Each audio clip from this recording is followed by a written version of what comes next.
Hello बच्चों, उम्मीद करते हैं आप अपनी पढ़ाई को बहुत तरीके से कर रहे होंगे। एग्जामिनेशन काफी करीब आ रहे हैं और आपको ये करना भी चाहिए। कोई भी स्टोन अनटर्न मत छोड़िएगा अपने अच्छे नंबर लाने के लिए। यही पॉजिटिव तरीका है आगे बढ़ने के लिए। खैर, यहां पर मैं आपकी कितनी मदद कर पा रहा हूं उसके चलते मैं पूरी कोशिश कर रहा हूं कि भरपूर मदद की जाए। हम लोग पहुंच गए 3D ज्योमेट्री पे। वन शॉट आज डिस्कस करेंगे 12 मैथ्स के लिए 3D ज्योमेट्री का। आप जानते हैं कि ये वन शॉट औरों से अलग रहते हैं। कैसे लगे मैं बताऊंगा। उससे पहले अगर ये वीडियो आपके लिए हेल्पफुल हो तो लाइक करने में कुछ नहीं जाता, अरविंद सर को मोटिवेशन आता। और अपने किसी एक दोस्त को ये वीडियो शेयर जरूर कीजिएगा जिससे कि उसको मिले अच्छा कंटेंट पढ़ने के लिए और अरविंद सर को पॉजिटिव मोटिवेशन कि मुझे और अच्छे वीडियो बच्चों के लिए बना के देने हैं, तुम्हारे लिए बना के देने हैं।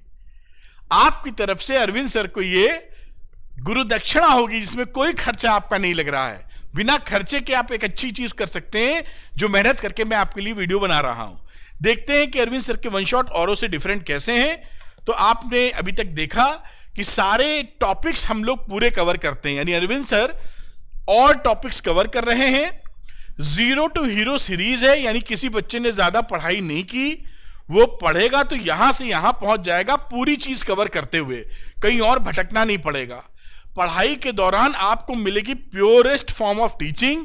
कोई फालतू टॉक्स मैं नहीं करता, आपका समय बर्बाद बिल्कुल नहीं करना है। तो इसके तहत मैं ऐसी पढ़ाई कराता हूं कि पढ़ाई ही चलती रहे। अब कई बच्चों को ये चाहिए होते हैं इसके नोट्स, तो बड़े हमारे पास रिक्वेस्ट आते थे, तो मैंने इसका भी जुगाड़ कर दिया है। अरविंद एकेडमी टेलीग्राम चैनल से ये नोट्स आप ले सकते हैं। उसका लिंक मैं डिस्क्रिप्शन में दे रहा हूं जिससे आपको नोट्स मिल जाएंगे, कोई तकलीफ नहीं होगी। और जो बच्चे मुझसे खुद पढ़ना चाहते हैं उनके लिए है अरविंद एकेडमी ऐप, उसका भी लिंक डिस्क्रिप्शन में है। आप इसको डाउनलोड कर लीजिए। स्टोर सेक्शन में आप देखेंगे तो बहुत ही कमाल के कोर्सेज हैं जो आपको काफी अच्छे नंबर दिलवा सकते हैं। जो सुटेबल कोर्स आपके हिसाब से पढ़े आप ले लीजिए और अपनी पढ़ाई करके बहुत अच्छे नंबर लेके आइए। उम्मीद करता हूं कि मैं काफी अच्छी बात आपसे कर पा रहा हूं, आपकी हेल्प कर पा रहा हूं। चलते हैं पढ़ाई को स्टार्ट करते हैं। आइए अब बात हम लोग शुरू करते हैं अपनी पढ़ाई की। डायरेक्शन रेशियो कोसाइन की बात आप जैसा जानते हैं कि अगर हमारे पास कोई एक लाइन हो, ये मैं एक्सेस बना रहा हूं, 3D में एक्सेस बन गई। अगर स्ट्रेट लाइन हमारे पास कोई है जो कि ये कोई एक एल बना लेते हैं, जो एक्स एक्सिस से एंगल बना रहा है अल्फा, वाई से बना रहा है बीटा और जेड एक्सिस से बना रहा है गामा।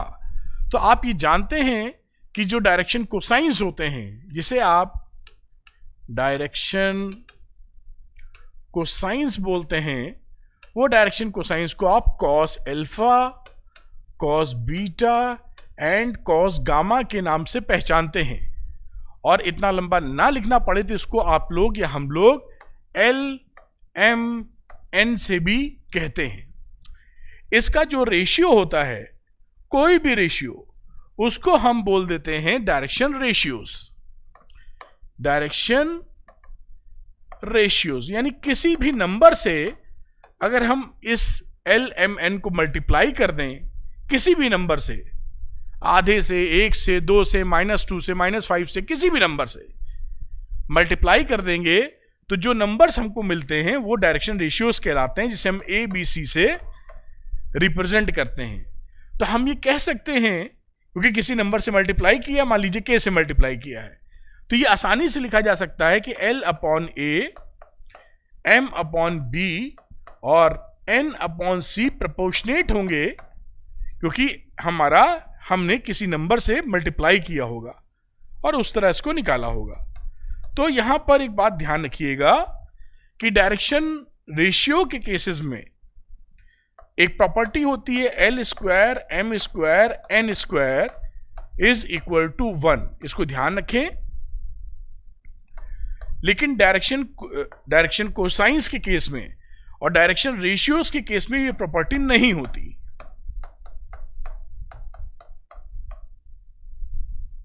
और ये दोनों प्रोपोर्शनेट तो होते ही हैं क्योंकि जब भी डायरेक्शन कोसाइंस को किसी भी नंबर से मल्टीप्लाई करेंगे तो डायरेक्शन रेशियोज में तब्दील हो जाएगा।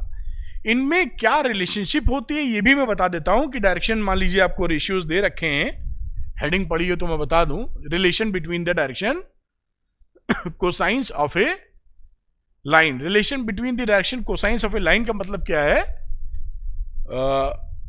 अगली हेडिंग देख लेते हैं। डायरेक्शन रेशियो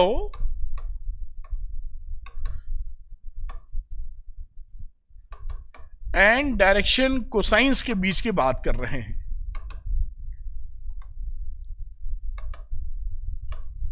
इनके बीच क्या रिलेशनशिप होती है? अगर हमें डायरेक्शन रेशियोज पता हैं और उससे डायरेक्शन कोसाइंस निकालना है तो बहुत आसानी से निकाले जा सकते हैं। जैसे मान लीजिए किसी का डायरेक्शन रेशियोज हमको पता है ए बी सी, किसी लाइन के डायरेक्शन रेशियोज हैं ए बी सी। क्या है? Direction ratios. डायरेक्शन रेशियोज बड़ी आसानी से समझिए। अगर हम इससे निकालना चाहें डायरेक्शन कोसाइंस, हमें क्या निकालना है? डायरेक्शन कोसाइंस यानी एल। तो एल की जो वैल्यू होगी वो हो जाती है plus minus A upon under root A square plus B square plus C square. इसी तरीके से मैं अगर बात करूं, कोई दूसरा कलर ले लेता हूं, एल के बाद बात करूं एम की, यही लिख देता हूं। तो एम को लिखेंगे plus minus B upon under root A square plus B square plus C square. और इसी तरह अगर मैं बात करूं एन की, तो plus minus C upon under root A square plus B square plus C square. तो ये देखिए डायरेक्शन रेशियोज से हम लोग डायरेक्शन कोसाइंस को निकाल सकते हैं।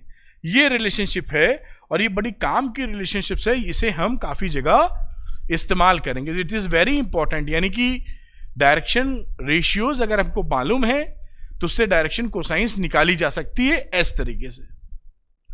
और कहीं डायरेक्शन कोसाइंस मालूम है तो डायरेक्शन रेशियोज भी निकाली जा सकती है उससे। वो कैसे निकाल पाएंगे? वो यहां से रिलेशनशिप भी देखा था हमने, यहां से देखिए। अगर क्योंकि हमें पता है यहां से, अगर यहां से बातचीत देखी जाए तो L बराबर क्या लिख सकते हो?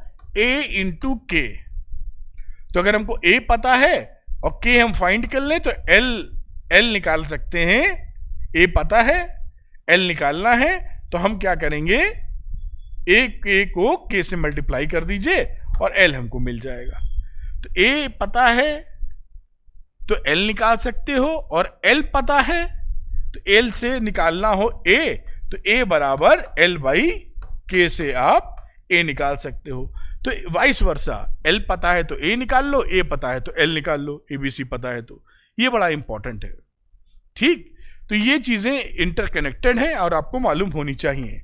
और जैसा मैंने बताया कि यहां लिखा है कि ये जो रिलेशनशिप होती है, इस रिलेशनशिप को लाइन में relation between the direction cosines, ये पे बात हो गई। और यहां पर ये जो रिलेशन बिटवीन लाइन के बारे में लिखा है, ये जिक्र करता है किसके बीच की?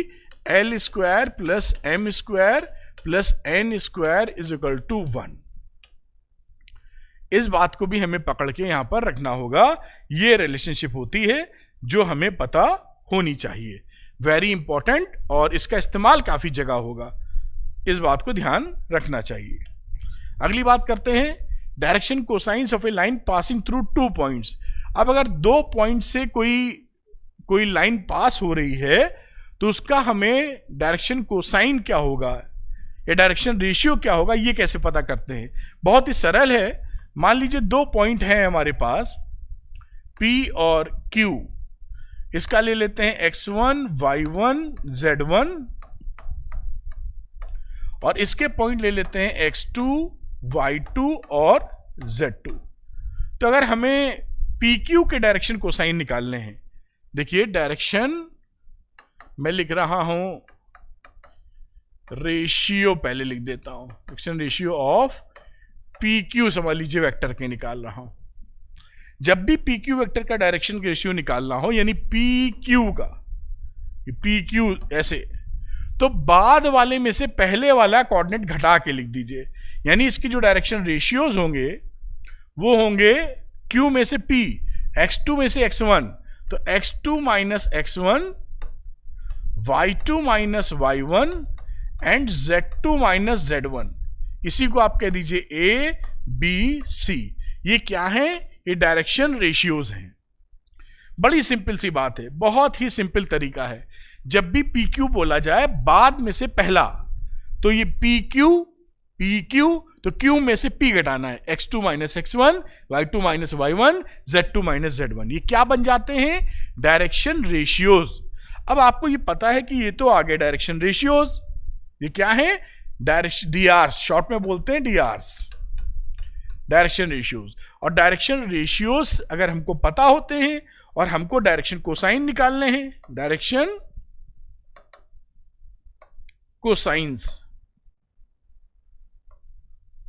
कोसाइंस, तो निकालने का तरीका हमने देखा था कि अगर हमको L निकालना है भाई, तो हम कैसे निकालते हैं?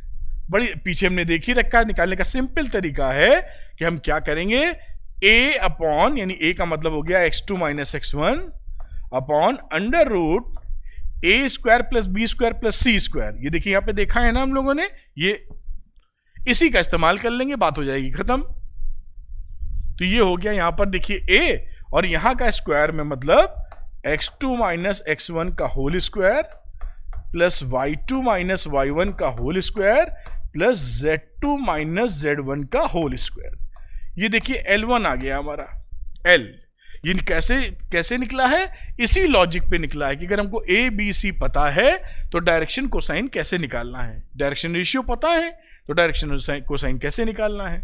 यही बात यहां कर दी गई है कि डायरेक्शन रेशियो पता चल चुके हैं, इससे डायरेक्शन कोसाइन कैसे निकालना है। सही माने में एक लाइन, क्योंकि ये PQ का एक डायरेक्शन फिक्स है, इसलिए केवल पॉजिटिव डायरेक्शन लिया है। अगर स्ट्रेट लाइन होती जो दोनों डायरेक्शन में मूव कर सके तो प्लस माइनस दोनों ले लेते, क्योंकि दोनों तरफी डायरेक्शन हो जाता उसका। सिंपल सी बात, कोई परेशानी नहीं होती, बहुत ही आसान है ये। और इसी तरीके से बात की जाए M की, अगर बात कर लो भाई, यहीं कहीं लिख देता हूं M इधर, तो M के लिए लिखोगे तो क्या लिख दोगे? ये हो गया y2 minus y1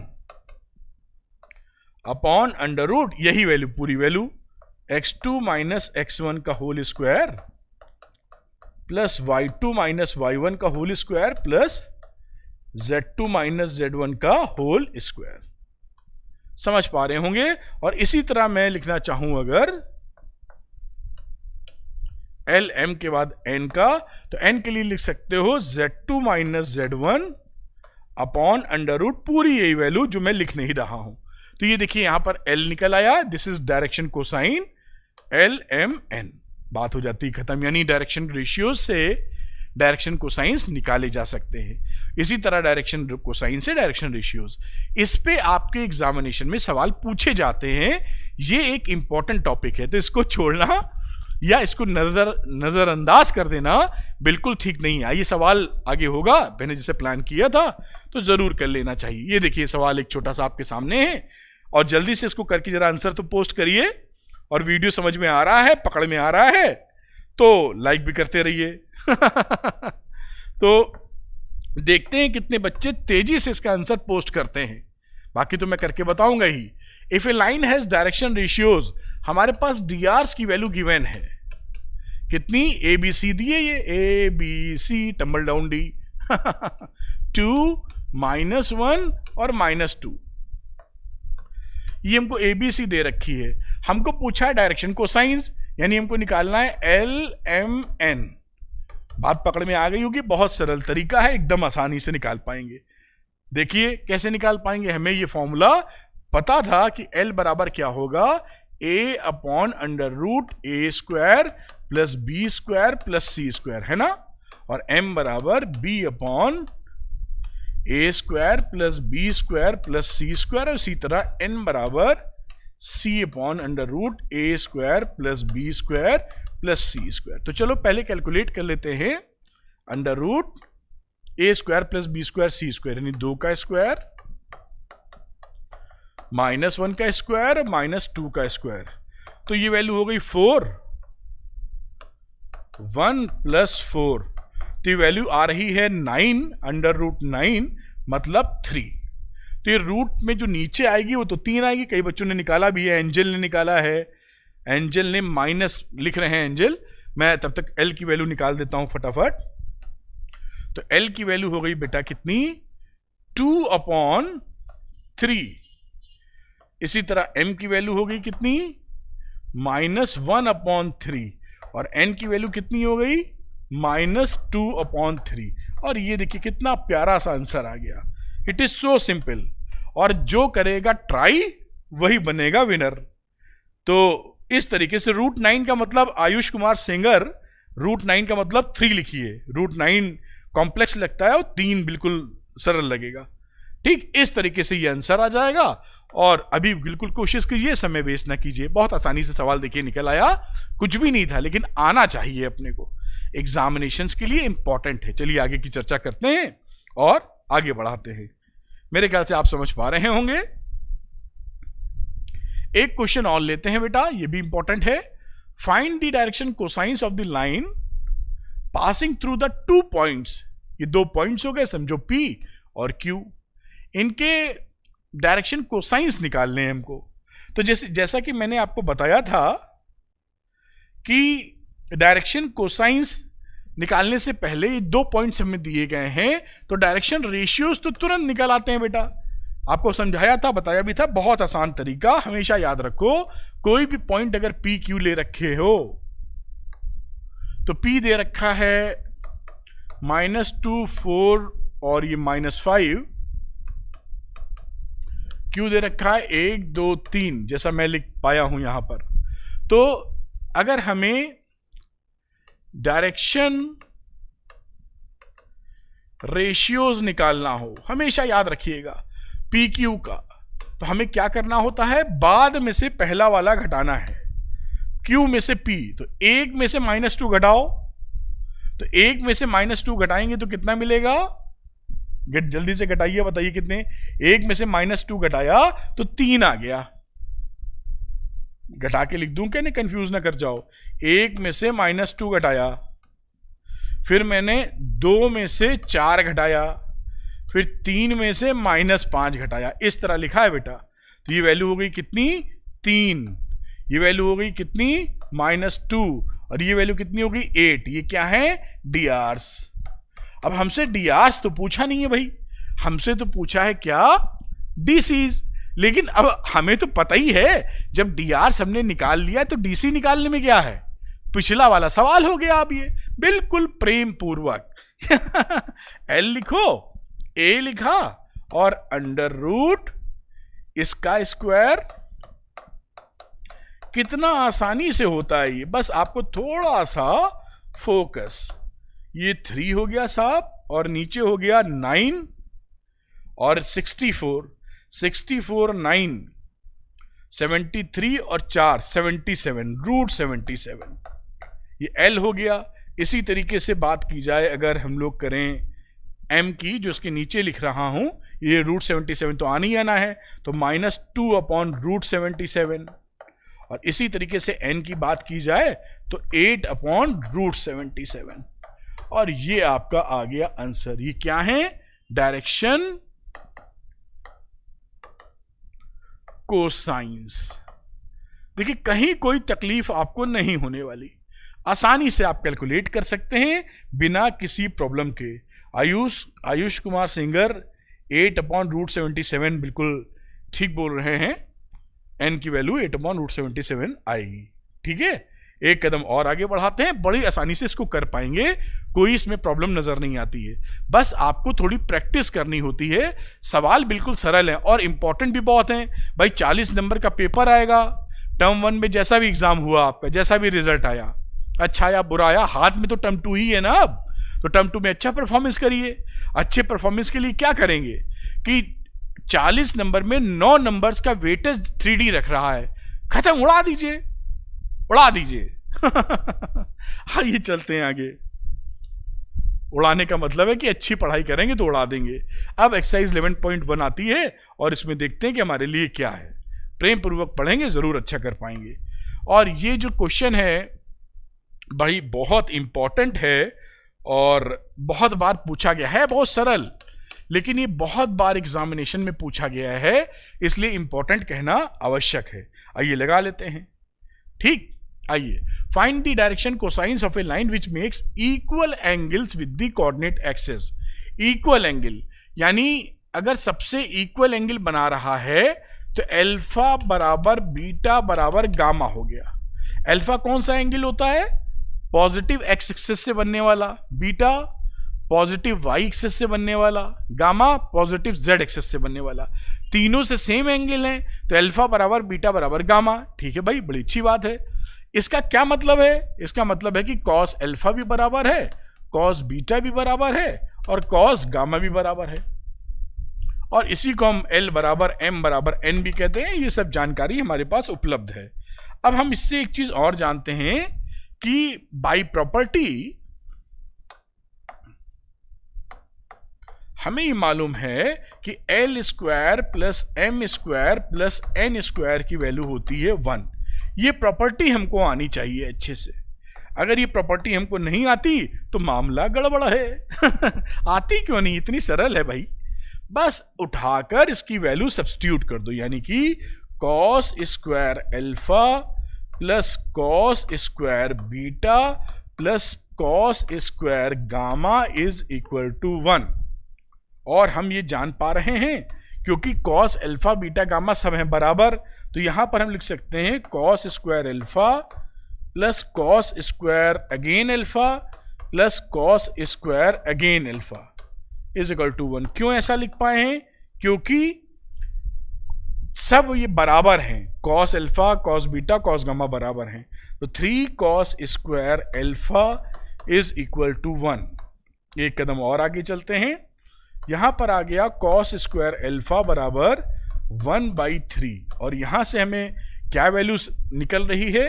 cos alpha is equal two plus minus 1/√3। देखिए ये वैल्यू हमारे हाथ में निकल के आई है। इसका क्या मतलब हो गया कि डायरेक्शन कोसाइंस हमारे क्या हुए? तो डायरेक्शन कोसाइंस एक बार प्लस ले लो, एक बार माइनस ले लो। तो एक बार प्लस लिया तो 1/√3, 1/√3 और 1/√3 आ गए। या तो ये होंगे या फिर अगर हम माइनस वैल्यू ले लें तो -1/√3 -1/√3 -1/√3 आइए हो, और यही आपका फाइनल आंसर आ जाता है। तो ये आंसर हो गया आपका। दिस इज इंपॉर्टेंट और ये क्वेश्चन एग्जामिनेशन में कई बार पूछा गया है।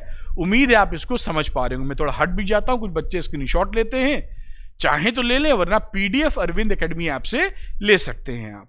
तो इस तरह से नोट डाउन किया जा सकता है। ऑल 1/√2 बिल्कुल विनय मान। तो 1/√3 के साथ साथ प्लस माइनस 2 आंसर आएंगे। अगर बेटा विनय मान आपने एक आंसर किया, दूसरा छोड़ दिया, तो एग्जामिनर आधा मार्क्स कट कर देगा। मान लीजिए 2 नंबर का क्वेश्चन आता है तो 1 नंबर मिलेगा, 1 कट जाएगा। ये ध्यान रखिए कि अक्सर होता है कि आपने इसकी कॉस अल्फा बराबर प्लस 1/√3 लिख दिया, ये तो लिख के आ गए, ये छोड़ गए आप। तो आप तो सोचे कि मैंने बिल्कुल फर्स्ट क्लास सही किया है और आता भी था आपको, लेकिन हल्की सी जिसे बाहर निकल के बोलते हैं सिली मिस्टेक्स, आप खुद कहते हैं कि मुझसे सिली मिस्टेक्स हो जाती है क्योंकि थोड़ा बहुत चूक आप कर जाते हैं। तो नहीं करिएगा, ये ध्यान रखना होगा। इजी है लेकिन बहुत ही ध्यानपूर्वक करने की आवश्यकता है। मेरे ख्याल से बात पकड़ में आई होगी। आइए एक कदम और आगे चलते हैं। आगे चलते हैं कदम और देखते हैं आगे क्या है। अब देखिए इसमें ये जैसा मैं हर बार बोल रहा हूं, इंपॉर्टेंट एग्जाम्पल्स एंड क्वेश्चंस हैं ये, जो कम से कम आपको ये लगाने ही चाहिए। वैसे तो पूरी NCERT लगाइए, लेकिन इतने क्वेश्चंस तो आप एक्सरसाइज 11.1 जो बेस्ड है ये तो लगाइए, इंपॉर्टेंट है। This is good for you and compulsory मेरे हिसाब से होने ही चाहिए। एक कदम और आगे लेके चलते हैं बेटा।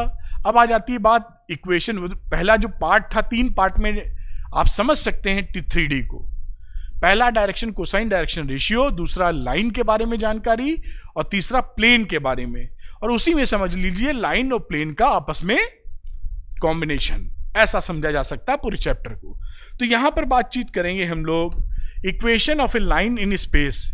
तो जो लाइन होती है वो 3D, स्पेस का मतलब 3D में 2D में लाइन तो पढ़ी हुई है क्लास 11th में, मैथमेटिक्स वालों बच्चों ने, मैथ्स वाले ही देख रहे हैं। तो 2D में लाइन पढ़ी है, लेकिन 3D में लाइन जब पढ़ते हैं तो दो तरीकों से लाइन को यूनिकली रिप्रेजेंट कर सकते हैं हम लोग, और बातें भी करेंगे कैसे।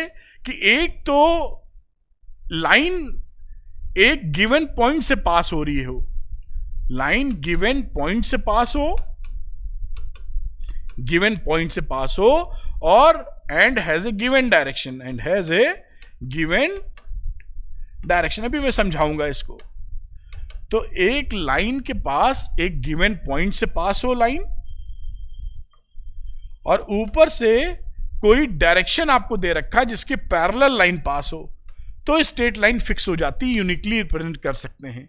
दूसरी सिचुएशन क्या है, passing through 2 points, passing through 2 given points.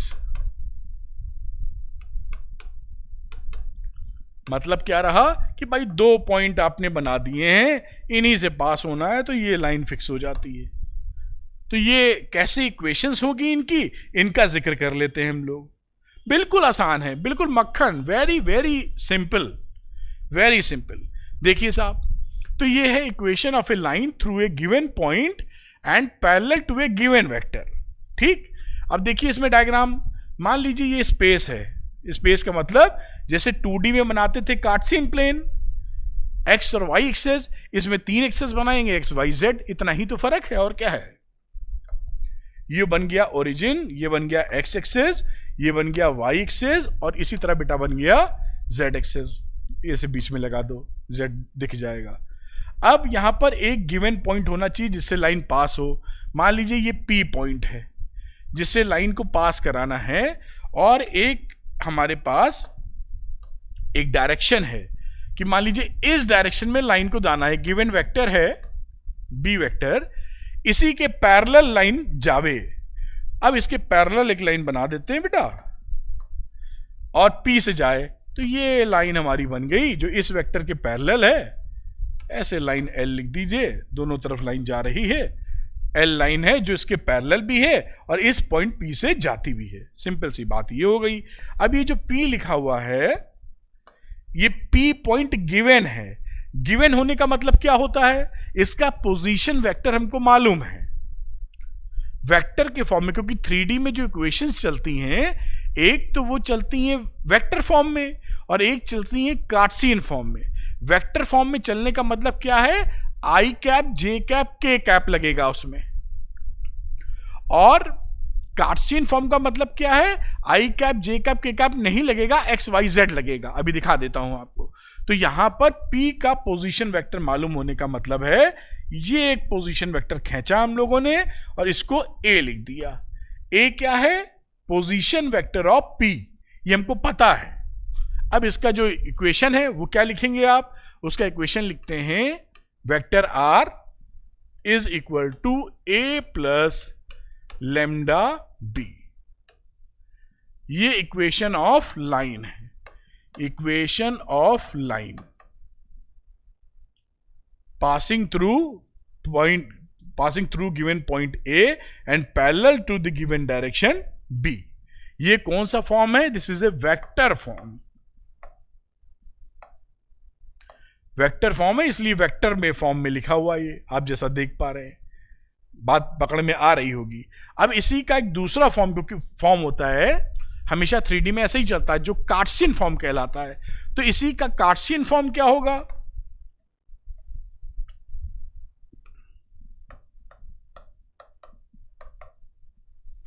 जिसमें वेक्टर नहीं मिलेगा।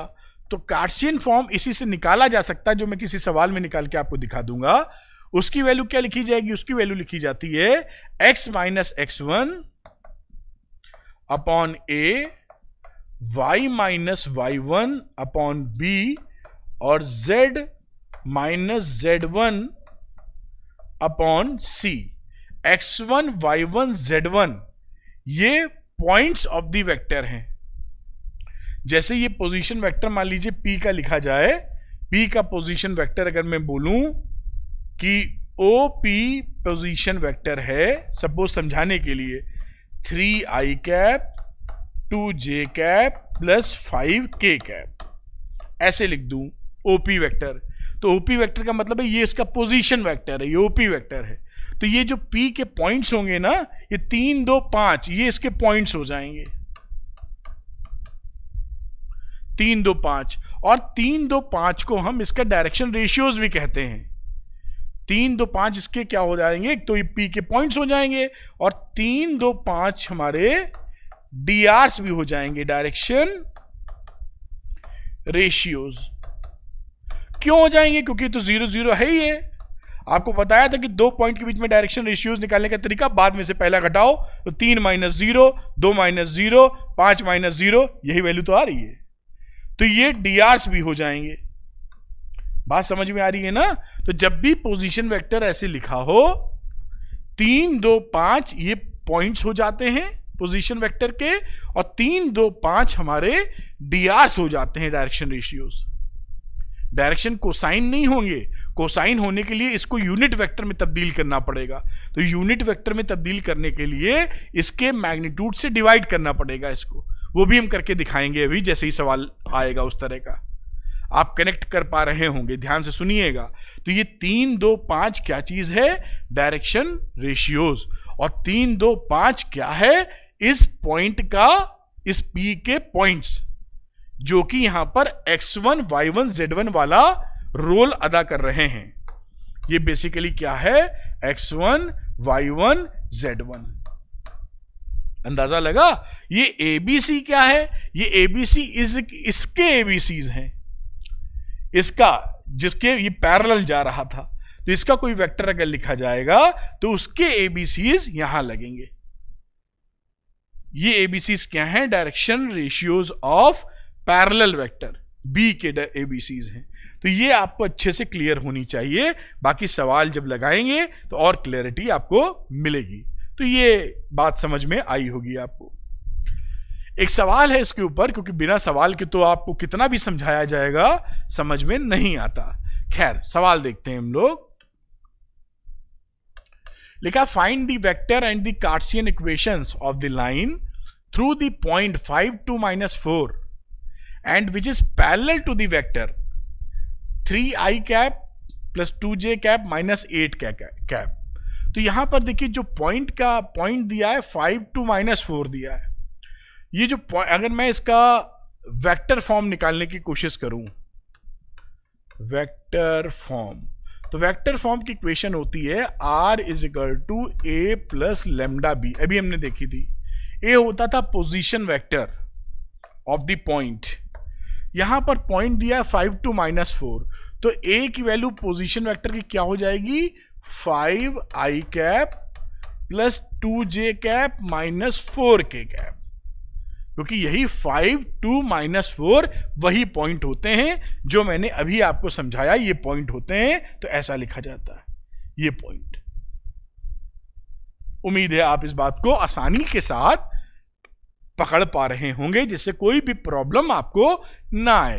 ये पोजीशन वेक्टर हमने लिख दिया।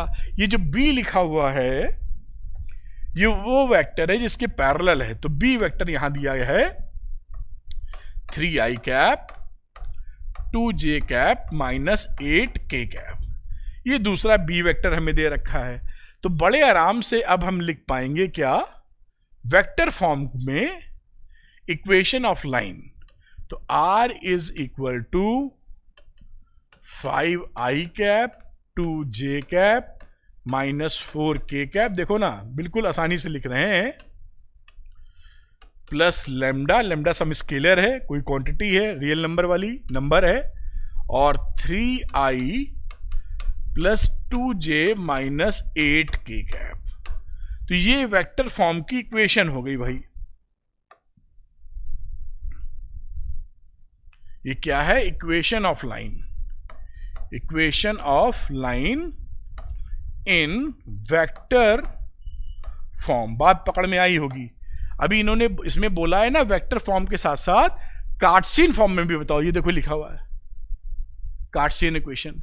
तो यहां पर मैं चेंज करने का तरीका भी आपको सिखा देता हूं। फॉर्मूला तो हमको पता ही है, देखिए फॉर्मूले के अनुसार हम झट से भी लिख सकते हैं इसको, वो भी मैं दिखा देता हूं पहले, फिर मैं इसको कैलकुलेट करके भी दिखा दूंगा आपको, जिससे आप तरीका सीख जाएं। क्योंकि इस वीडियो का पर्पस सवाल निकालना कम है, आपको सिखाना ज्यादा है, इसलिए ऐसी बात कर रहा हूं।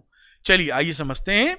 जैसे कि यहां पर अब ये हो गया वेक्टर फॉर्म। अगर मैं बात करूं कार्टेशियन फॉर्म, कार्टेशियन फॉर्म की जो हमारे पास फॉर्मूला है, वो फॉर्मूला हमें क्या बताता है बेटा? हमें बताता है x minus x1 upon A, y minus y1 upon B, z minus z1 upon C. इसके अनुसार x माइनस x1 कितना है? 5। a कितना है? a मतलब direction ratios of the given direction vector, ये 3 हो गया a। फिर y माइनस y1 मतलब 2, b मतलब j कैप के साथ वाला यानी 2, फिर z माइनस z1 मतलब -4 यानी +4 आ जाएगा, c का मतलब -8। ये आपकी कार्टेशियन फॉर्म की इक्वेशन आ गई। देखिए एक झट से फॉर्मूला पता था अपने को, तो ये इक्वेशन ऑफ लाइन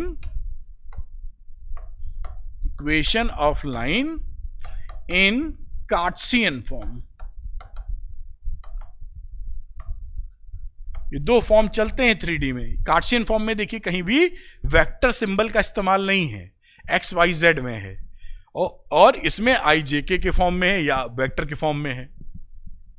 अब मैं आपको इससे ये चीज कैसे लाते हैं वो मैं करके दिखा देता हूं। कई बच्चों को ये पता नहीं रहती, क्योंकि objective of this video is कि हम चीजें सीख पाएं। ये तो फॉर्मूला मालूम था तो झट से लगा दिया। अब देखिए, अब इसको ये लाते कैसे हैं ये मैं आपको दिखाने जा रहा हूं। तो हम लोग क्या करते हैं, इसको कार्टेशियन फॉर्म में बदलने के लिए वेक्टर आर को एज्यूम करते हैं एक्स आई कैप। इस आर को लिखेंगे वेक्टर आर को X I cap, Y Z cap, Z K cap, क्योंकि आर वेक्टर है, कोई जनरल वेक्टर होगा एक्स आई वाई जेड और जेड के कैप मान लिया। यहां पर इसके बराबर आई कैप के साथ के कोफिशिएंट लिख लो, तो 5 आ गया और 3 लैम्डा आ गया। फिर जे कैप के साथ वाले लिख लो, तो 2 आ गया और यहां 2 लैम्डा आ गया। फिर के कैप के साथ वाला -4 और के कैप के साथ वाला -8 लैम्डा। कहीं कैलकुलेशन मिस्टेक अगर नहीं हुई होगी तो बिल्कुल मैंने ठीक ठाक लिखा हुआ है। अब यहां पर कंपेयरिंग दी कोफिशिएंट्स, अगर हमने इसको कोफिशिएंट्स को कंपेयर किया, आई कैप वाला था एक्स वाला 5 + 3 लैम्डा, वाई वाला किसके बराबर था साहब? 2 + 2 लैम्डा, जेड वाला किसके बराबर? आई जे कैप का कोफिशिएंट था जेड और के कैप का कोफिशिएंट है -4 -8 लैम्डा। आई कैप का कोफिशिएंट एक्स, आई कैप का कोफिशिएंट 5 + 3 लैम्डा, जे कैप का कोफिशिएंट वाई, जे कैप का कोफिशिएंट दिस वन, के कैप का जेड और के कैप का दिस वन। ये सारे बराबर होने चाहिए, जरूरी है ये। अब इसी तरीके से देखिए कितना आसान है और इंटरेस्टिंग है ये कि आपको इससे अब यहां पे लैम्डा की वैल्यू निकाल लो ना, तो यहां लैम्डा निकालने जाओगे तो कितना आएगा? x - 5/3। यहां लैम्डा निकाल लो तो आएगा y - 2/2, और यहां लैम्डा निकाल लो तो z + 4/-8, और ये तीनों लैम्डा बराबर है। तो इस वजह से मैं क्या करता हूं, x - 5/3 is equal to y - 2/2 and z + 4/-8 बराबर कर देता हूं। यही इक्वेशन ऑफ लाइन थी जो ऊपर निकाली, ये देखिए ऊपर लिखी हुई है। इस तरीके से कहीं पर भी आपका क्वेश्चन आ जाए वेक्टर से कार्टेशियन कैसे बनाते हैं, यही मेथड लगाना है आपको। यानी वेक्टर इक्वेशन पता हो तो झट से कार्टेशियन ऐसे बना ली जाएगी, बात खत्म। तो ये आपको एक अंडरस्टैंडिंग मिल गई कि कहीं भी वेक्टर पता हो कार्टेशियन झट से बना ली जाएगी। तो मैंने कहा ये भी सिखा देते हैं आपको, बाकी सवाल तो पहले निकल ही चुका था। उम्मीद है ये आपकी मदद करेगा और आपको कॉन्सेप्ट भी सिखाएगा। चलते हैं आगे की बातचीत पर, और ये बातचीत तो आपके समझ में आ गई होगी। चलिए एक कदम और आगे बढ़ते हैं, और अब आ जाता है equation of a line passing through two given points. अब यहां पर ये बन गई, देखिए 3D के axes, origin x y z, कुछ नहीं इसमें करना है। एक लाइन है जो 2 पॉइंट से पास हो रही है, तो लाइन को किसी और कलर से बना लो भाई। ये एक लाइन बन गई, 2 पॉइंट को किसी और नाम से दे देते हैं, मान लीजिए A है ये, और यहां पर B है, कोई उसमें कौन सी प्रॉब्लम है। और गिवन पॉइंट्स हैं तो दोनों के पोजीशन वेक्टर हमको मालूम होंगे। ये पोजीशन वेक्टर हो गया A, ये पोजीशन वेक्टर मान लो B, ओरिजिन हमको पता ही है। ये सिचुएशन है। और कुछ जानकारियां लिखना चाहो, पोजीशन वेक्टर मालूम है, कार्टेशियन के लिए पॉइंट्स पता होने चाहिए, तो x1 y1 z1 पॉइंट हो गए। इसी तरह इसका लिख लो, x2 y2 और z2, ये पॉइंट्स हो गए, बाकी पोजीशन वेक्टर हमको मालूम ही है। अब यहां पर इस दशा में हमारा जो फॉर्मूला होता है वेक्टर फॉर्म का, कि equation of a line passing through two given points, A B से जो पास हो रही है, तो वो रहता है R vector R is equal to A vector plus lambda B minus A vector. और लेमडा कोई scalar quantity, belongs to some real number. ये इसका क्या है, वेक्टर फॉर्म। ये आपको अच्छे से आना चाहिए, ठीक, बड़े आसानी से कर सकते हैं। दूसरा कार्टेशियन फॉर्म की बात करो, ये तो हो गया vector form. Second one is Cartesian form. Cartesian form में भाई वेक्टर फॉर्म नहीं आएगा, एक्स वाई जेड में आएगा। उसको आप निकालोगे तो आ जाएगी value x minus x1 upon x2 minus x1, फिर y minus y1 upon y2 minus y1, फिर z minus z1 upon z2 minus z1। ये कार्टेशियन फॉर्म की इक्वेशन होती है बेटा। Points x1 y1 z1, x2 y2 z2 आपको पता ही है दोनों के। तो ये इस तरह से इक्वेशन, 2 पॉइंट से जाने वाली इक्वेशन जो है वो आपके सामने दिख रही है। बड़े आसानी से आप इसको कर सकते हैं, कोई परेशानी नहीं होती। और इसमें कुछ सवाल हैंडल कर लेते हैं, जैसे कि question number 5, find the vector equation for the line passing through the points. इन दोनों से वेक्टर इक्वेशन हमने निकालनी है, बहुत आसानी से इसको निकाला जा सकता है। जैसे कि एक पॉइंट है -1 0 2, तो इसका पोजीशन वेक्टर क्या हो गया बच्चों, -1, तो माइनस आई कैप 1 इंटू, अच्छा ऐसे लिख दो जैसे और समझ में आए, -1 इंटू आई कैप, 0 है तो +0 इंटू जे कैप प्लस 2 इंटू के कैप। तो वेक्टर ए क्या बन गया, माइनस आई कैप, खत्म हो जाएगा तो +2 के कैप। तो ये तो ए की वैल्यू आ गई। देखिए इसी तरीके से बात की जाए बी की, दूसरा पॉइंट, तो 3 आई cap plus 4 j cap plus 6 के कैप, ये दूसरी वैल्यू आ गई हमारी। तो 2 वेक्टर हमारे, 2 पॉइंट्स, गिवन पॉइंट्स हमने निकाल लिए। अब यहां पर हमने काम किया, यानी कि वेक्टर इक्वेशन निकालने की बात की। और वेक्टर इक्वेशन जो निकालते हैं हम लोग, उसका फॉर्मूला क्या होता है, R is equal to A plus lambda B minus A. ये वेक्टर इक्वेशन होती है। तो हमें चाहिए भी क्या, b माइनस ए। तो b में से घटा दो, तो b में से घटाएंगे तो 3i में एक i घटाओगे तो 4i हो जाएगा। फिर 4j में 0 घटाओगे तो 4j हो जाएगा। फिर 6k में 2k घटाओगे तो 4k हो जाएगा। तो ये b माइनस ए हो गया, इसकी वैल्यू यहां पुट कर देंगे। तो फाइनली क्या रहा, r is equal to minus i cap plus 2k cap plus lambda, और ये वैल्यू रही 4 i cap 4 j cap plus 4 k cap, और दिस इज योर आंसर। ये आपका आंसर आ गया। तो इस तरह से क्वेश्चंस आए तो आसानी से आप इसको हैंडल कर पाएंगे। वेरी सिंपल, बात समझते चलिए। एग्जामिनेशन में ऐसे ही सवाल आपको मिलेंगे और कोई तकलीफ नहीं होती, बस आप उसको अंडरस्टैंड कीजिए और जैसे सवाल दिया गया फॉर्मूले याद होने चाहिए आपको और कॉन्सेप्ट क्लैरिटी होनी चाहिए कि फॉर्मूला आखिर ये लगेगा कहाँ, लगा दीजिए और सवाल हो जाएगा, कोई परेशानी नहीं होगी। देखिए पूरा चैप्टर ही धीरे धीरे हम लोग कर जाएंगे और कहीं भी आपको इसमें प्रॉब्लम नजर नहीं आएगी। एक सवाल देखिए उसका और ले लिया है जैसे आपको आसानी महसूस हो। देखिए इस सवाल में कैसे करते हैं हम लोग। इसमें लिखा है the Cartesian equation of a line, ये इक्वेशन ऑफ ए लाइन है जो कार्टेशियन फॉर्म में है, और फाइंड द वेक्टर इक्वेशन मैंने इसलिए लिया है कि कार्टेशियन से वेक्टर इक्वेशन कैसे बनाएंगे इसकी भी प्रैक्टिस आपकी हो जाए। तो चाहे कुछ भी पलट के सवाल आए, गुगली आए, शॉर्ट पिच बॉल आए, यॉर्कर आए, सबको खेल लेंगे आप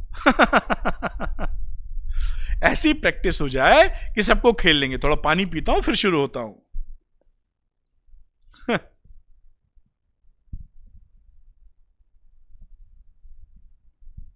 प्रैक्टिस करते रहिए और जमे रहिए मैदान में।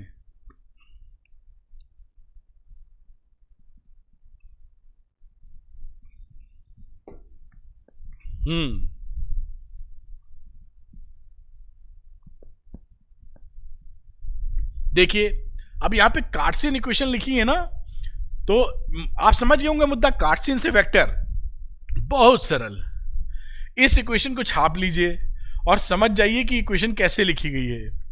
अब इसको कंपेयर, इस इक्वेशन को कंपेयर कर दीजिए,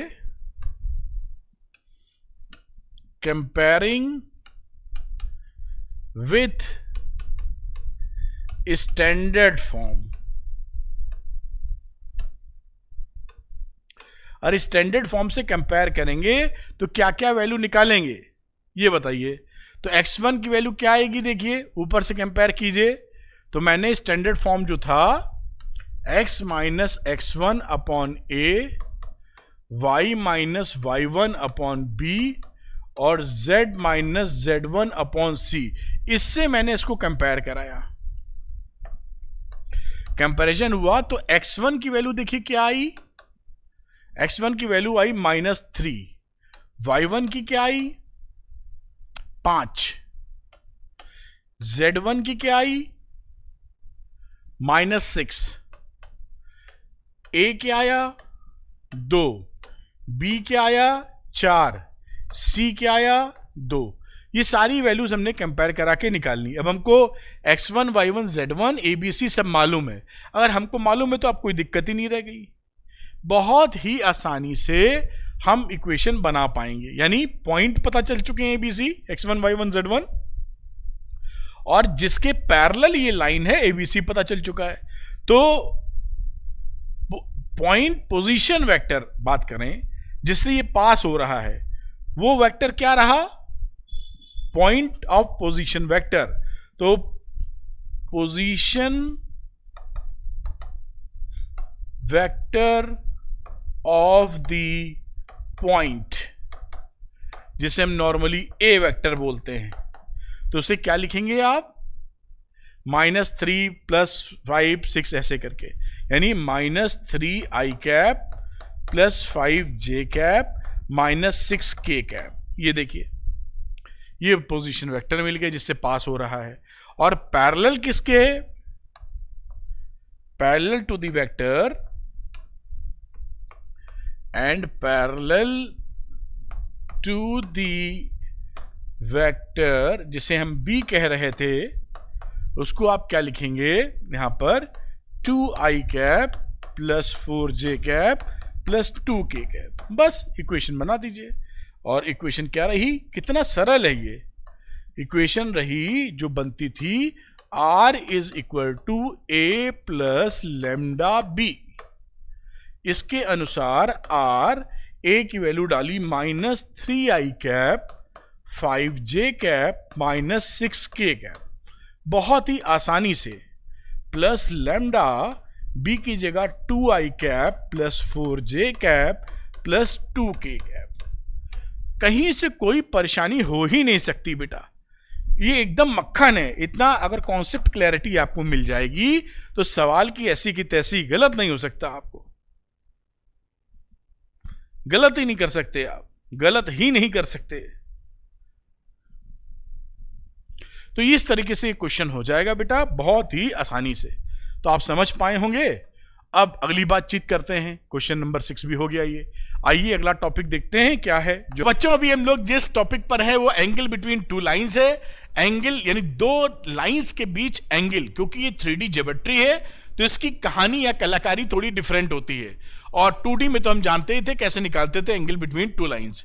तो 3D के अंदर देखिए पहली जो टॉपिक लिखा हुआ है कि अगर दो लाइंस हैं L1 L2 और वो ओरिजिन से पास हो रही हैं, ये L1 L2, और इनके जो डायरेक्शन रेशियोज हैं वो A1 B1 C1 या A2 B2 C2 हैं, तो इनके बीच का जो एंगल होता है वो cos theta is equal to mod sine के अंदर A1 A2 plus B1 B2 plus C1 C2 under root में A1 square plus B1 square plus C1 square और A2 square plus B2 square plus C2 square.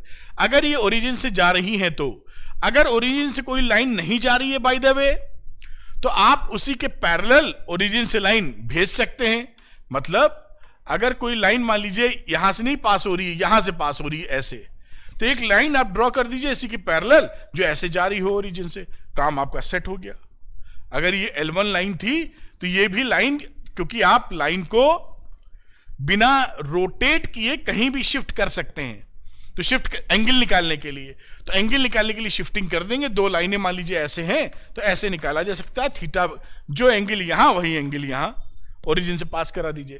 खैर ये तो बात है, और आसान बात करते हैं हम लोग जहां पर सीधी बात कही जाए। खैर इसमें देख लेते हैं पहले जो उनके डायरेक्शन रेशियोज थे। अगर उसमें क्योंकि cos थीटा की वैल्यू आपने देखी थी कि cos थीटा में जो न्यूमिनेटर वाला टर्म था वो A1 A2 plus B1 B2 plus C1 C2 था। नीचे वाला मैं लिख देता हूं जो भी था, लेकिन ये जो ऊपर वाला था, अगर दोनों एंगल के बीच 90 का एंगल बन रहा है तो cos 90 0 होता है। इस वजह से ये न्यूमिनेटर हमारा शून्य होना चाहिए। और देखिए यहां लिखा हुआ है अगर हमारा एंगल 90 है तो A1 A2 plus B1 B2 plus C1 C2 की वैल्यू कितनी होगी बेटा? 0। और अगर ये पैरेलल लाइंस हैं, ये परपेंडिकुलर लाइंस थी, ये पैरेलल लाइंस हैं, अगर ये पैरेलल लाइंस हैं तो इनका डायरेक्शन रेशियोज का रेशियो हो जाता है बराबर दोनों लाइंस का। A1 upon A2 is equal to B1 upon B2 is equal to C1 upon C2। ये दोनों रिजल्ट आपके लिए बहुत काम के हैं, एकदम दिमाग में रखिए 3D के लिए। इस लेटेस्ट सिलेबस के हिसाब से कोई ना कोई सवाल इस पे आपको मिल जरूर जाएगा इस बार, ठीक है। आगे की बात देखते हैं। अब मान लीजिए कोई लाइन आपने लिखी है R is equal to A1 plus lambda B1। आप ये पहचानते होंगे ये 3D में कैसी लाइन होती है। ये लाइन है जो A1 पॉइंट से पास हो रही है और इसके डायरेक्शन जो रेशियोज रहेंगे वो B1, मतलब B1 लिखा है उसी के कंपोनेंट फॉर्म में लिखेंगे तो लिख सकते हैं। B1 वेक्टर है, इस डायरेक्शन में ये लाइन है इसके पैरेलल। इसी तरह एक दूसरी लाइन है R is equal to A2 line जा रही है म्यू B2 जो B2 के पैरेलल है। अब हमें एंगल अगर निकालना है तो हम B1 B2 के बीच का एंगल निकाल दें तो दोनों लाइनों के बीच का एंगल निकल आएगा। तो इस वेक्टर फॉर्म में अगर इक्वेशन लिखी है तो cos थीटा क्या होगा? B1 डॉट B2 और मैग्नीट्यूड ऑफ B1 और मैग्नीट्यूड ऑफ B2 और टोटल का मॉडुलस एक्यूट एंगल निकालते वक्त। ये कहानी इसकी सेट हो गई। अब अगर कार्टेशियन फॉर्म में मामला लिखा है तो वेक्टर फॉर्म था, कहीं लिखा होगा जो मैंने लिख दिया। अब अगर कार्टेशियन फॉर्म में है तो x minus x1 upon a, y minus y1 upon b1, z minus z1 upon c1, यानी x1 y1 z1 से ये लाइन जा रही है जिसके direction ratios a1 b1 c1 है। इसी तरीके से x माइनस x2 वाला काम, x2 y2 z2 से लाइन जा रही है जिसके direction ratios a2 b2 c2 हैं। तो इसका एंगल क्या होगा? तो वो वैल्यू हो जाएगी cos थीटा जो भी पड़ी थी A1 A2 plus B1 B2 plus C1 C2 under root A1 square plus B1 square plus C1 square under root A2 square plus B2 square plus C2 square modulus sine के साथ। तो ये Cartesian के लिए हो गया, Cartesian के लिए फॉर्मूला, और ये वेक्टर के लिए था, ये आप जान ही रहे हैं। अब इसका एक छोटा मोटा सवाल कर लेते हैं, एकदम फंडा क्लियर हो जाएगा, कोई भी प्रॉब्लम नहीं दिखती। तो इसका एक क्वेश्चन लेता हूं, बहुत ही आसान क्वेश्चन। तो ये वेक्टर फॉर्म में इक्वेशन दे रखी है। तो यहां पर देखिए r is equal to this vector plus lambda into this one. ये कहानी किसकी हो गई? b1 वेक्टर जो भी सीखा था। और इसी तरह ये वेक्टर हो गया हमारा b2। हम फॉर्मूला जानते हैं जो अभी पढ़ा है, इधर से शुरू करना चाहिए मुझे। कॉस थीटा की जो वैल्यू होती है b1 डॉट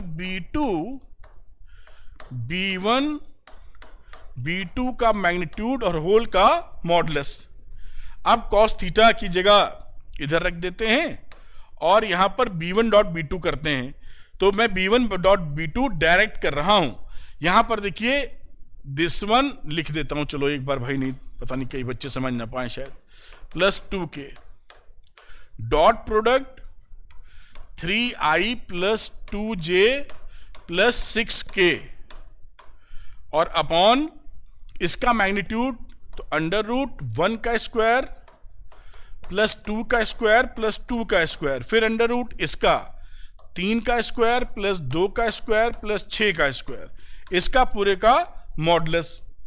अब इसकी वैल्यू मैं यहां लिख देता हूं, cos theta is equal to, यहां वैल्यू क्या आ जाएगी बेटा? आई कैसे करोगे तो 3, फिर जे का जे से तो 4 और के के लिए 2 का 6 से करोगे तो 12। नीचे यहां वैल्यू कितनी आई? 4 4 8 1 9, 9 का अंडर रूट यानी 3। बाजू में देखते हैं ये 36 और 4 40 और 9 49, 49 का अंडर रूट 7। तो अब ये कॉस थीटा कितने के बराबर आ गया बच्चा? 12 4 16 3 19 अपॉन 21। तो थीटा कितना आ गया? Cos inverse 19 upon 21। बस काम खत्म। इसमें है ही क्या आंसर? इससे बच्चों वाला सवाल है, आप तो ऐसे ही 6 मार देंगे इस पे। हटता हूं, नोट कर लीजिए। अब इसका एक कार्टेशियन फॉर्म वाला भी सवाल कर लेते हैं, तो इसको साहब नोट करें आप। फिर अगला सवाल बहुत ही आसान topic, very easy topic, note कर चुके होंगे इतनी देर में। अब चलते हैं हम लोग क्या, कार्टेशियन वाला फॉर्म सामने लेके आ जाते हैं। ये कार्टेशियन वाला फॉर्म है, इक्वेशन काफी बड़ी लिखी देख पा रहे होंगे। तो यहां पर 3 5 जैसा आपको दिखाई पड़ रहा है। तो यहां पर जो कॉस थीटा का वैल्यू होता था फॉर्मूला, वो a1 a2 plus b1 b2 plus c1 c2 upon under root a1 का square plus b1 c1 a2 b2 plus c2 का स्क्वायर और इनका मॉडुलस। लिखना शुरू कर दीजिए। ए बी ये नीचे वाले हैं, a1 b1 c1 अगड़म बगड़म a2 b2 c2।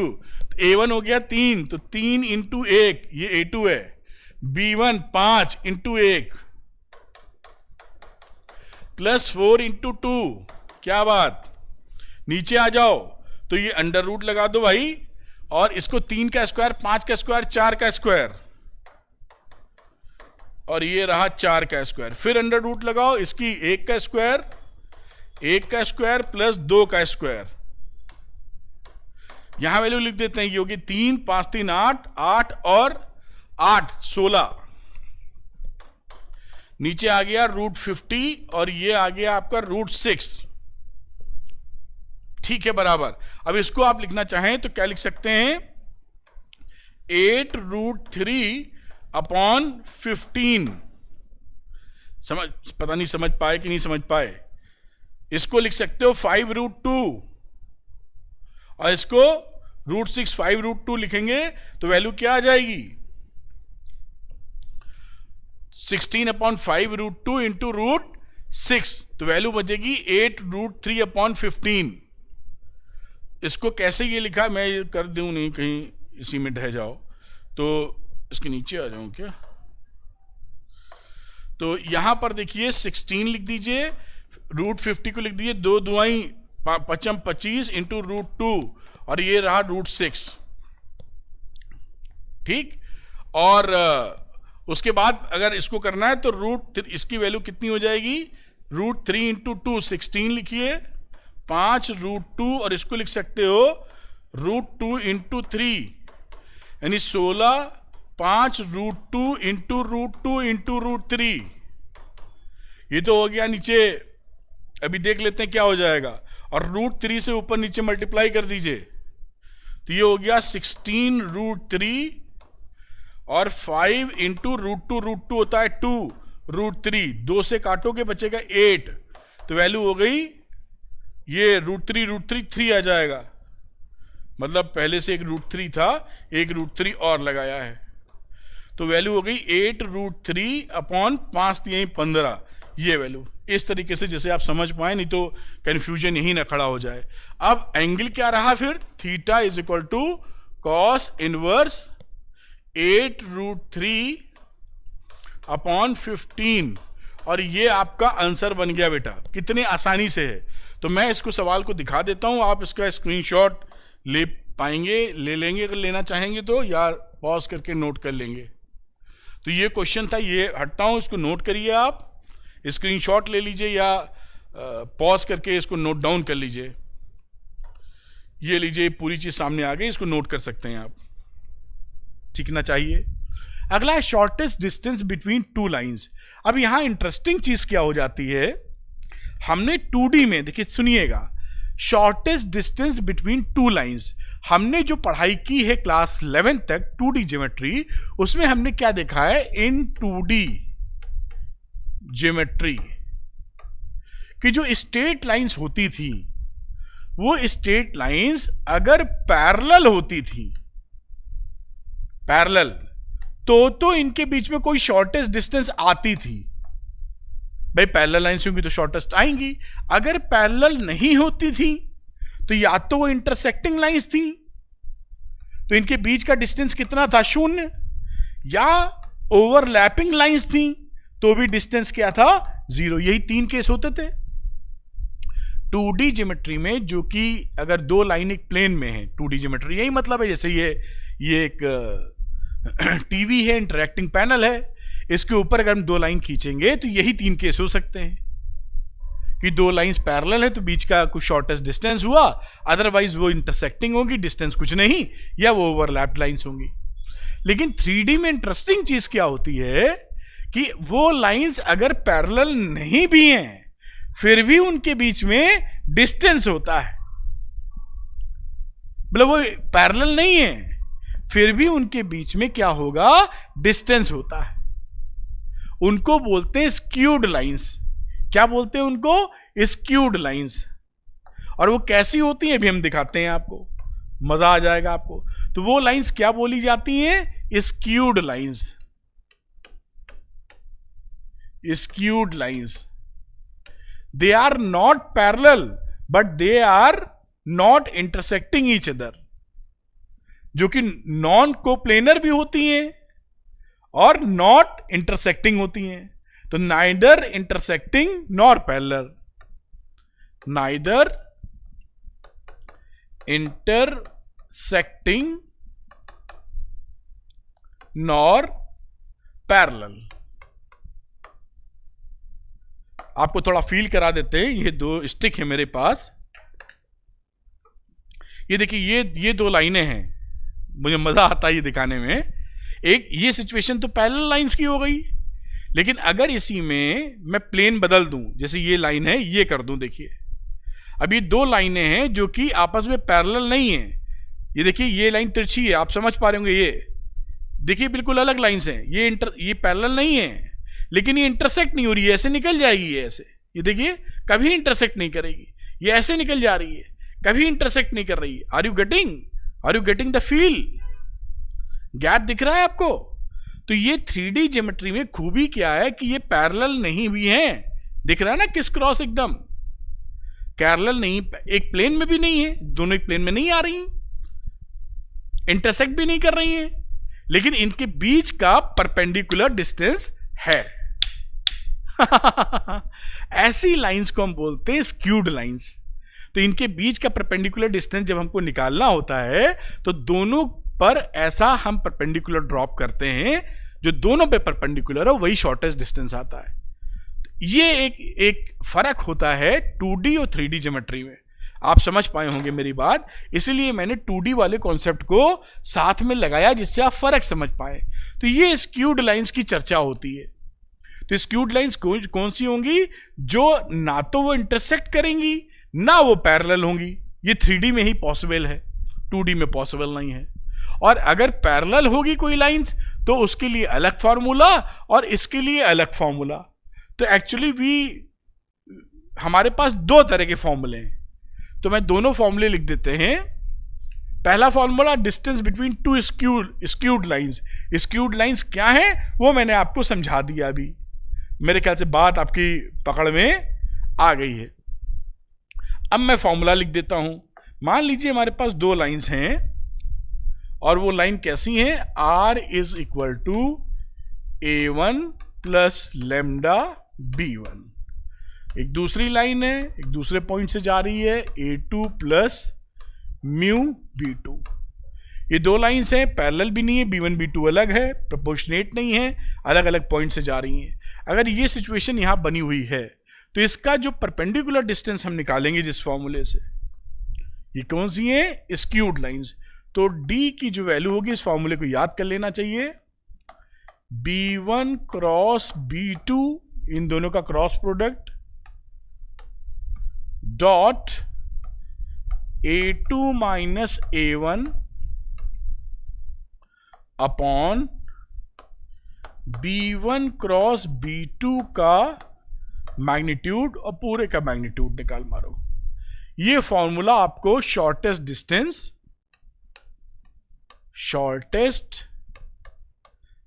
Distance between skewed lines, ये फॉर्मूला आपको ध्यान रखना चाहिए। जब भी सवाल आए तो पहले चेक कर लीजिएगा कि लाइंस स्क्यूड हैं कि नहीं। कैसे पता चलता है? B1 B2 अगर सेम है तो वो पैरेलल लाइंस हैं, या प्रोपोर्शनेट हैं तो वो पैरेलल लाइंस हैं, और अगर वो पैरेलल नहीं है तो स्क्यूड ही होंगी, तभी डिस्टेंस निकलेगा बीच का, अदरवाइज जीरो निकलेगा। तो ये फॉर्मूला आपके लिए बहुत इंपॉर्टेंट है, ये टॉपिक भी बहुत इंपॉर्टेंट है, इस पे सवाल अक्सर पूछे जाते हैं और आपको अच्छे से आने चाहिए। ये वेक्टर फॉर्म की कहानी है। इसमें कार्टेशियन फॉर्म का भी एक फॉर्मूला होता है जो मैं नॉर्मली नहीं लिख रहा हूं, नॉर्मली लगाते नहीं है, बड़ा लंबा चौड़ा है, कोई दिक्कत नहीं है, इसी से कर लिया जाता है सवाल। तो मैं यही लेके चल रहा हूं और सवाल देखेंगे तब करेंगे। अच्छा, इसमें दूसरा एक फॉर्मूला है पैरेलल लाइंस के लिए, डिस्टेंस बिटवीन पैरेलल लाइंस। अगर पैरेलल लाइंस हमारी इस तरह की लिखी गई हैं, देखिए R is equal to A1 plus lambda B, A2 plus mu B। क्योंकि ये पैरेलल लाइंस है इसलिए ये B सेम होगा, दोनों में सेम होगा या प्रोपोर्शनेट होगा। प्रोपोर्शनेट समझते हैं ना, तो या तो डिट्टो सेम होगा, पैरेलल है, या प्रोपोर्शनेट होगा। तो अगर ये डिट्टो सेम है या प्रोपोर्शनेट है तो समझ जाना ये पैरेलल लाइन से, ये वाला फॉर्मूला लगा देना। अगर ये सेम नहीं है, प्रोपोर्शनेट नहीं है, तो फिर वो स्क्यूड लाइन से वाला फॉर्मूला लगा देना। खैर, स्क्यूड लाइंस वाला यहां पे फॉर्मूला क्या लगेगा? शॉर्टेस्ट डिस्टेंस वाला, D is equal to B cross A2 minus A1 upon B। तो शॉर्टेस्ट डिस्टेंस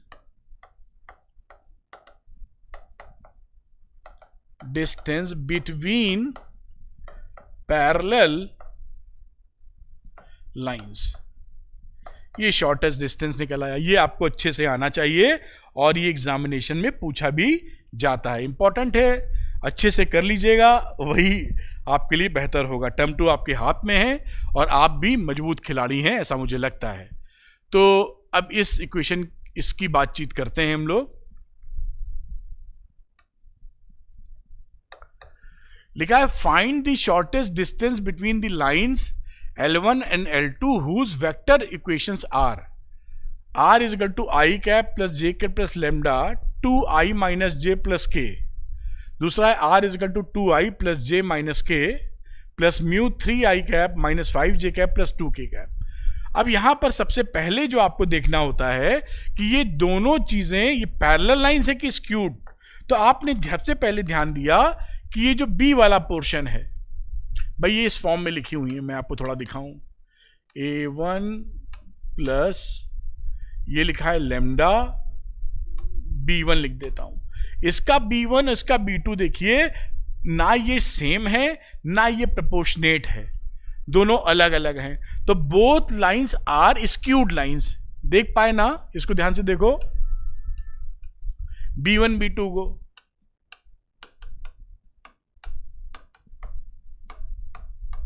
तो ये जो B1 B2 इसके हैं बोथ आर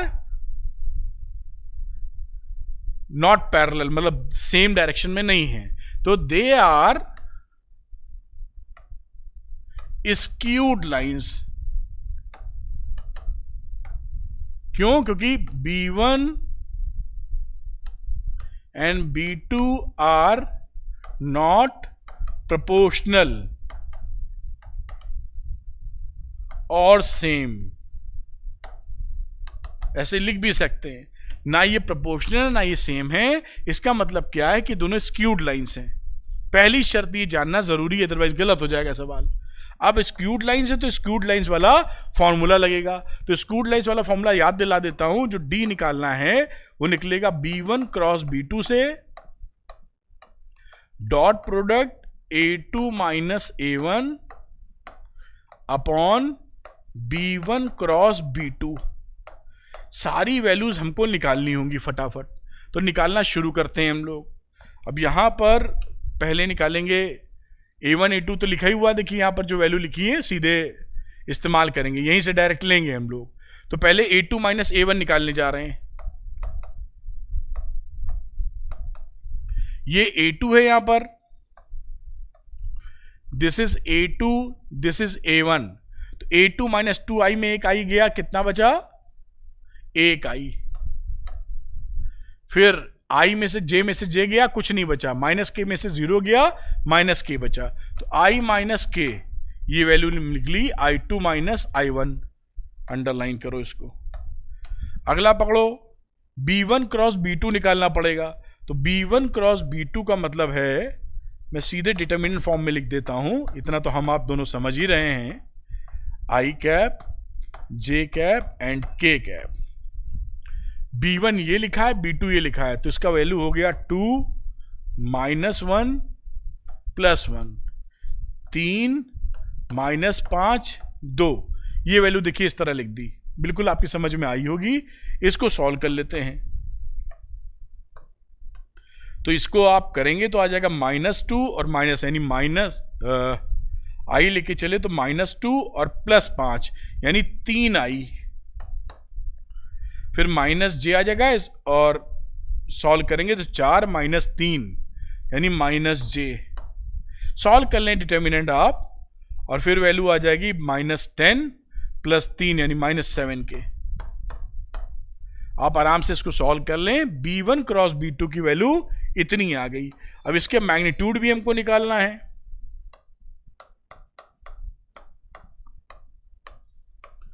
तो वैल्यू हो गई इसकी मैग्नीट्यूड के लिए √3 का स्क्वायर -1 का स्क्वायर और -7 का स्क्वायर। तो ये वैल्यू कितनी होगी? 9 49 और 1 10 50 यानी √59। सारी वैल्यूज हमको मिल चुकी है। डी की वैल्यूज में सब वैल्यू पुट कर देते हैं। तो वैल्यू डाली हमने, B1 क्रॉस B2 आ गया 3i minus j minus 7k dot i minus k, और नीचे B1 क्रॉस B2 का है √59।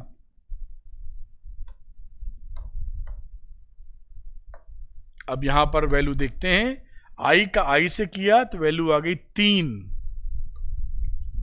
फिर j k का k से किया तो वैल्यू आ गई +7। नीचे √59 तो वैल्यू आ गई 10 upon √59। 9। This is your answer. ये इंपॉर्टेंट क्वेश्चंस रहते हैं और ये आपको आने चाहिए बेटा। This is very important for you, examination में एक्सट्रीमली एक्सट्रीमली इंपॉर्टेंट हैं। उम्मीद है ये बात पकड़ पाए होंगे। सबसे पहले जब एग्जामिनेशन में क्वेश्चन आए तो ये जरूर चेक कर लीजिएगा कि ये पैरेलल तो नहीं है। पैरेलल होंगे तो पैरेलल वाला, नहीं है स्क्यूड है तो स्क्यूड वाला फॉर्मूला लगा के आप आगे बढ़ सकते हैं। चलिए अगले क्वेश्चन की तरफ चलते हैं। जैसे इसमें लिया हुआ है find the shortest distance between the lines. ये दो लाइनें हैं, इसके बीच का शॉर्टेस्ट डिस्टेंस हमें निकालना है।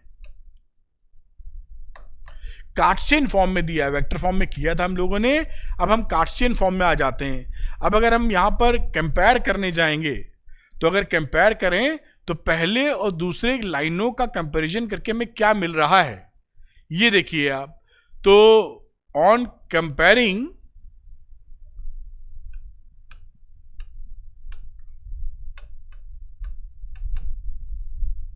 हमें जो डीआरस मिल रहे हैं वो 7 -6 और 1 मिल रहा है पहले का, इसके डायरेक्शन रेशियोज।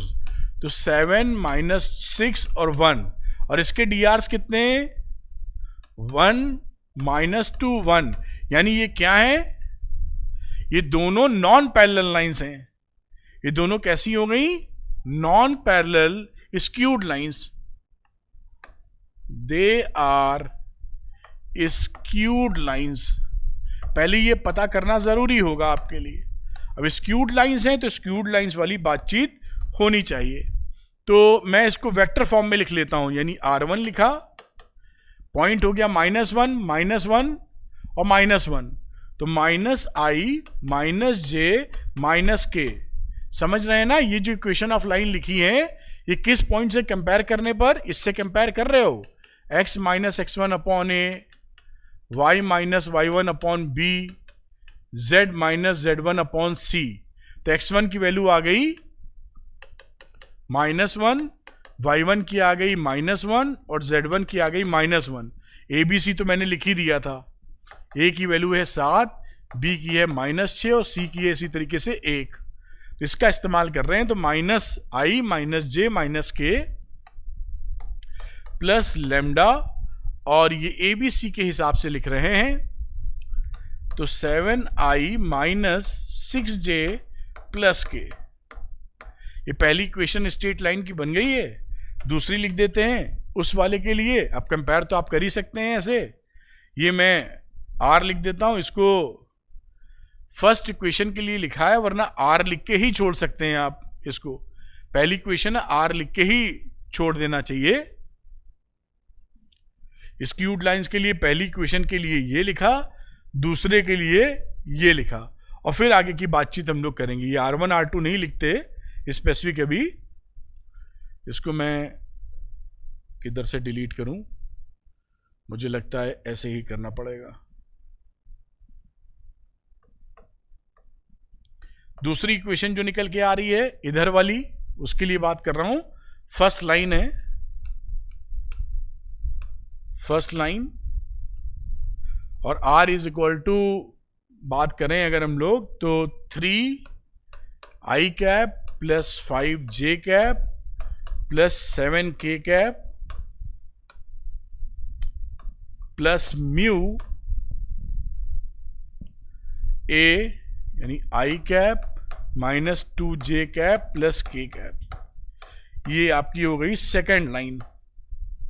ये दोनों लाइनें हमने लिख दी। अब ये पुराना सवाल बन गया, पुराना मतलब जो अभी हम लोगों ने सॉल्व किया था, ये क्वेश्चन, ये जो क्वेश्चन था, अब इस क्वेश्चन को फॉर्मेट में एकदम सामने आ चुका है। इस कार्टेशियन को हम लोगों ने वेक्टर फॉर्म में चेंज कर दिया है। तो जैसे ये क्वेश्चन हुआ था सेम वैसे ही इसको कर सकते हैं आप। हम पहुंच गए वहीं पर, देखिए सेम वही जगह पहुंच गए। अब कुछ नहीं करना, वही फॉर्मूला हमको लगा देना है उठा के, बिल्कुल आसानी से। अब इसको मैं ऊपर कर देता हूं, वही सवाल अब खड़ा हो गया है। और हमको मालूम है क्योंकि दोनों स्क्यूड लाइंस हैं, तो फॉर्मूला हमारा क्या है, B1 क्रॉस B2, फिर है A2 - A1 dot product upon B1 cross B2 का मैग्नीट्यूड। तो हमको पहले चाहिए A2 minus A1, A2 minus A1। तो A2 में से इसमें से ये ऊपर वाला घटा दीजिए। तो A2 माइनस A1 करेंगे, 3i में से एक i घटाएंगे तो 4i, 5 में से एक घटाओगे तो 6j, 7 में से एक घटाओगे तो 8k। फिर B1 क्रॉस B2 लिखोगे,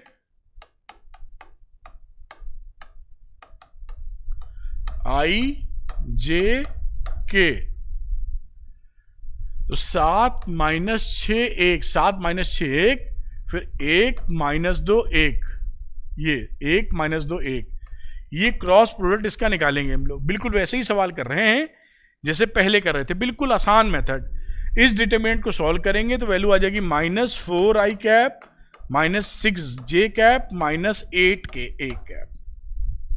ये इसकी वैल्यू आ गई। अब हमें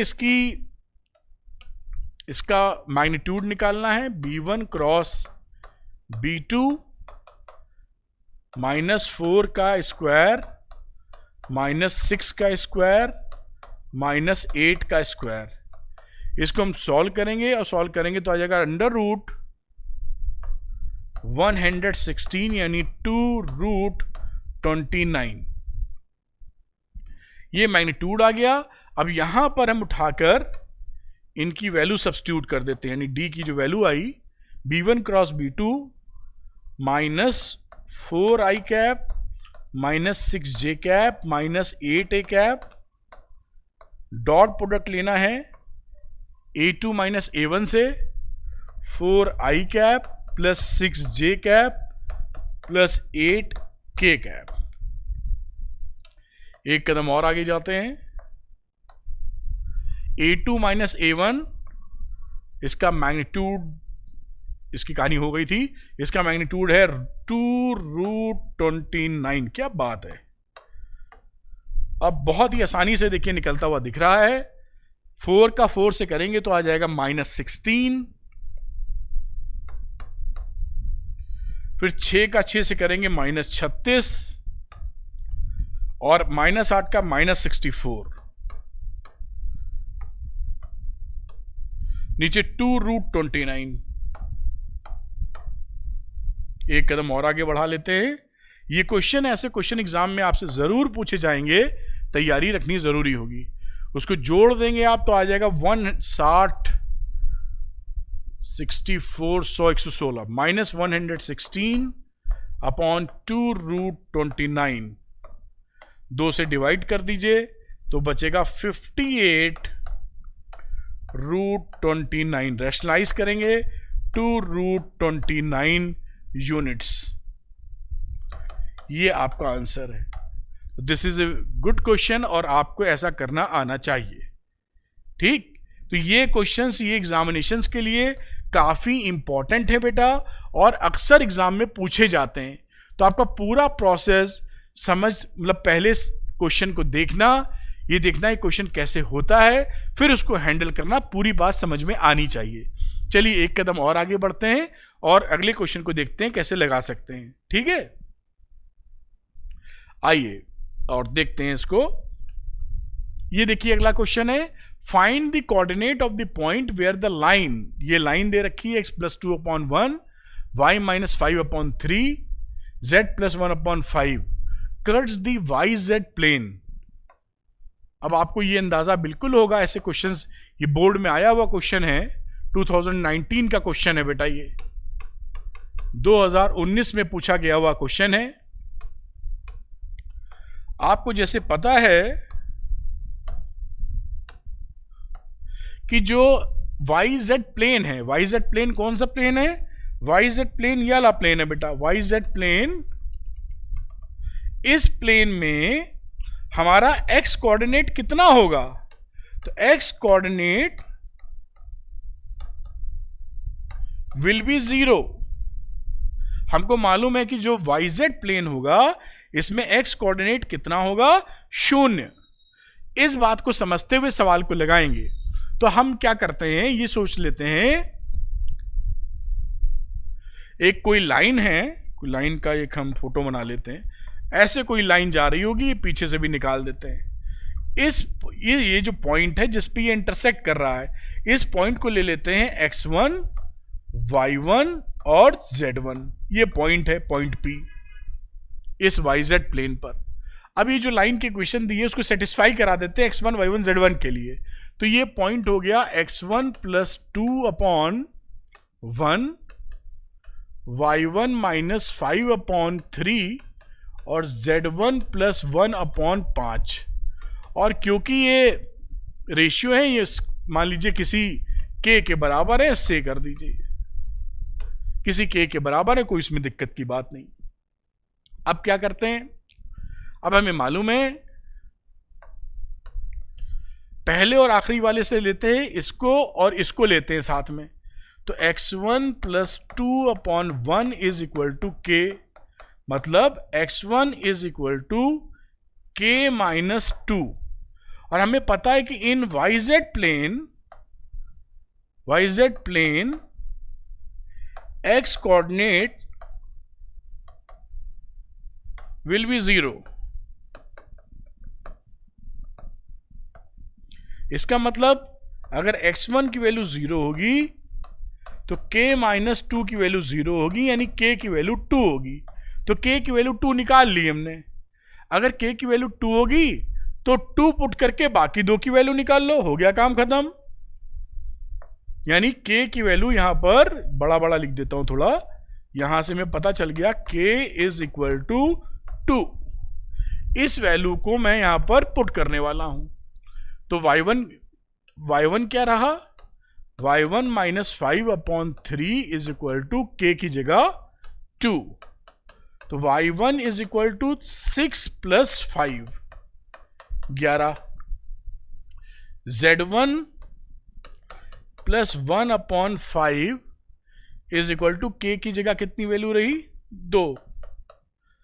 तो z1 = 10 - 1 = 9। तो हमारी वैल्यू जो निकल के आ रही है, x1 तो 0 था, x1 था 0, y1 हमारा आया 11 और z1 आया हमारा 9। तो पॉइंट्स विल बी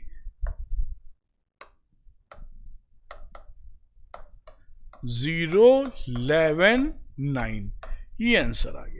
इस तरह से थोड़ा लॉजिकल वे में अगर किया जाए, क्वेश्चन सोचा जाए, तो आसानी से आपको सवाल किया जा सकता है, बहुत आसानी से। सारे क्वेश्चंस वो हैं जो बोर्ड एग्जाम में आए हैं, या जिस तरह के क्वेश्चंस आपके एग्जाम में आते हैं, और आपको आने चाहिए बेटा। टर्म 2 हाथ में है, हाथ से जाने मत दीजिए, मैं इतना ही कहूंगा, बाकी तो आप समझदार हैं। चलिए एक कदम और आगे चलते हैं। ये वो इंपॉर्टेंट एक्सरसाइज है 11.2 की, जिनमें कम से कम ये क्वेश्चंस आपको करने चाहिए। बाकी तो पूरी बुक लगा रहे हैं तो उससे अच्छी बात नहीं। अगर पूरी बुक नहीं लगा रहे हैं तो कम से कम रिवीजन के वक्त या ये क्वेश्चंस तो करने ही चाहिए। तो बच्चों, आपने देखा कितने अच्छे तरीके से पूरी एक एक चीज कंप्लीट कर दी है। सारे टॉपिक्स कवर हुए हैं जो आपके लिए हेल्पफुल थे, सिलेबस के हिसाब से सारे टॉपिक। अगर ये कड़ी मेहनत अरविंद सर की आपके लिए हेल्पफुल रही हो तो लाइक करने में कुछ नहीं जाता, अरविंद सर को मोटिवेशन आता। और अपने एक दोस्त को ये वीडियो शेयर जरूर कीजिएगा, जिससे उसे मिलेगा अच्छा कंटेंट पढ़ने के लिए, अरविंद सर को मिलेगा पॉजिटिव मोटिवेशन और बेहतर वीडियो बनाने का आपके लिए। आपकी तरफ से अरविंद सर को ये होगी गुरु दक्षिणा, जिसमें आपका कोई खर्चा नहीं लग रहा होगा। अरविंद सर के वन शॉट दूसरों से डिफरेंट रहे हैं, क्यों? क्योंकि इसके अंदर सारे टॉपिक्स एक तो कवर किए गए बेटा। जीरो टू हीरो जिसने पढ़ाई ज्यादा नहीं की थी वो भी यहां से यहां पहुंच गया, सारी बात समझते हुए। पढ़ाई के दौरान आपको प्योर टीचिंग मिली है, कोई फालतू टॉक्स नहीं की। और बेटा, जिन बच्चों को इनका प्रेजेंटेशन चाहिए उसके लिए भी बंदोबस्त किया। अरविंद एकेडमी टेलीग्राम चैनल पर जाकर आप डाउनलोड कर सकते हैं इसके पीडीएफ्स, उसका लिंक डिस्क्रिप्शन में दिया हुआ है, अरविंद एकेडमी टेलीग्राम चैनल का। और जो बच्चे मुझसे पढ़ना चाहते हैं उनके लिए अरविंद एकेडमी ऐप है, तो ऐप का भी लिंक डिस्क्रिप्शन में है। अरविंद एकेडमी ऐप को आप लिंक क्लिक करके डाउनलोड कर लीजिए। अरविंद एकेडमी ऐप के अंदर स्टोर में बहुत ही शक्तिशाली कोर्सेज हैं जो आपको बहुत अच्छे अच्छे नंबर दिलवाने के लिए सक्षम हैं। तो आप क्लिक करके जो सुटेबल कोर्स है ले लीजिए और पढ़िए और शानदार नंबर लाइए। उम्मीद करता हूं कि ये मेहनत हमारी और आपकी दोनों की सफल होने वाली है। Thank you very much, wish you good luck, have a nice day.